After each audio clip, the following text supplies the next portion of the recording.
বাংলাদেশের সর্ববৃহৎ শ্রমবাজার সৌদি আরবে ফ্রি ভিসার ফাঁদে পড়ে চরম বিপাকে রয়েছেন লাখো লাখো বাংলাদেশি শ্রমিক। দালালদের প্রলোভনে পড়ে 4 থেকে 5 লাখ টাকা খরচ করে দেশটিতে পৌঁছালেও কাজ না পাওয়া, আগামা জটিলতা এবং নামমাত্র বেতনের কারণে সেখানে মানবেতর জীবনযাপন করছেন তারা।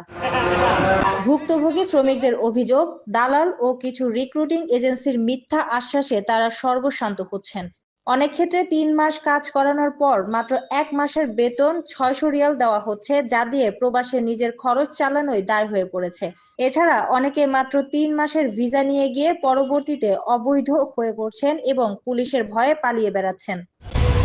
এমন নাজুক পরিস্থিতি নিয়ন্ত্রণে জনশক্তি কর্মসংস্থান ও প্রশিক্ষণ ব্যুরো বিএমইটি কঠোর অবস্থান নিয়েছে। এখন থেকে ভিসা, কাজের নিশ্চয়তা ও দূতাবাসের সত্যায়ন ছাড়া বহির্গমন ছাড়পত্র দেওয়া হচ্ছে না।